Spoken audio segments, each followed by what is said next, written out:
کہ اگر کوئی جگہ مسجد کے لیے متعین ہو گئی، مسجد کے لیے وقف کر دی گئی،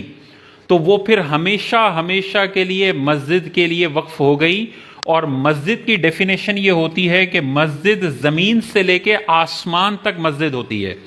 پورا مکمل جو فضا ہے وہ بھی مسجد ہے۔ اور جو چیز مسجد کے لیے متعین ہو گئی اس کی چھت پر نہ امام کے لیے گھر بنایا جا سکتا ہے، حرام ہے، نہ اس کی چھت پہ مدرسہ بنایا جا سکتا ہے، نہ جہاں پر عین مسجد ہے وہاں پر کسی بھی قسم کا وضو خانہ یا استنجا خانہ بنایا جا سکتا ہے۔ جو نماز کے لیے متعین جگہ ہے وہاں پر صرف مسجد ہوگی، مسجد کے کام ہوں گے، اس کے علاوہ وضو خانہ، مدرسے کی جگہ بنانا یا امام کے لیے رہائش بنانا یہ ناجائز اور حرام ہے۔ اس چیز کا بہت زیادہ خیال رکھنا چاہیے۔ بہت مسجدوں میں اس کی کھلم کھلا مخالفت ہوتی ہے اور مسجد کمیٹی بڑے دھڑلے سے یہ کام کر رہی ہوتی ہے، کبھی بھی ان کو کسی مفتی صاحب سے مشورہ لینے کی توفیق نہیں ہوئی ہے۔ مسجد کی چھتوں پہ اماموں کو رہائشیں دی ہوئی ہیں، مؤذن کو رہائشیں دی ہوئی ہیں، یہ سب ناجائز ہے۔ ہاں، ایک ہے مسجد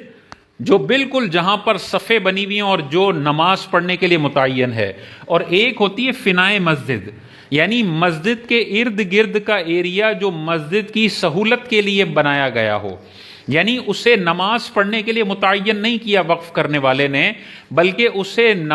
مسجد کی سہولت کے لیے، اضافی سہولیات کے لیے وقف کیا گیا ہے۔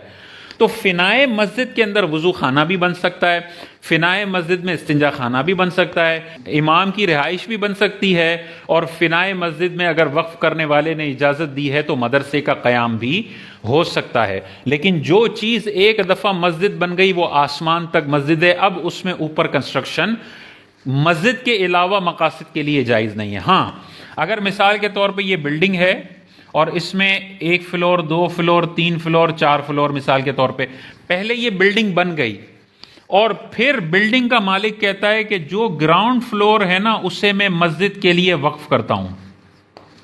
تو اب ٹھیک ہے، اب اوپر کے جو فلورز ہیں اس میں رہائش ہو سکتی ہے اور باقی کام کیے جا سکتے ہیں، کیونکہ پہلے سے یہاں پر رہائش تھی یا پہلے سے وہ رہائش کے لیے یا دوسرے کاموں کے لیے متعین تھے۔ وقف جو ہوا ہے صرف گراؤنڈ فلور ہوا ہے، اوپر پہلے بن چکی تھی چیزیں اور وہ دوسرے مقاصد کے لیے بنی ہیں، یہ ٹھیک ہے۔ لیکن مثال کے طور پہ ایک ہی فلور تھا مسجد کا اور وہ وقف ہو چکا ہے مسجد کے نام،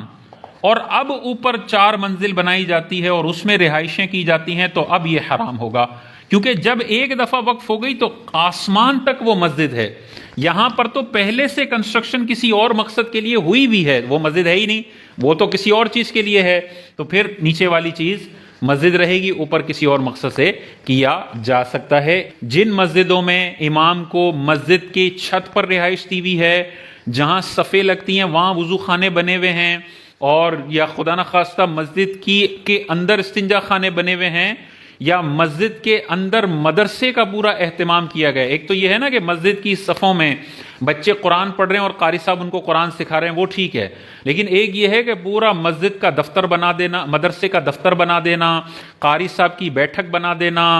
مدرسے کا ایڈمن کا آفس بنا دینا،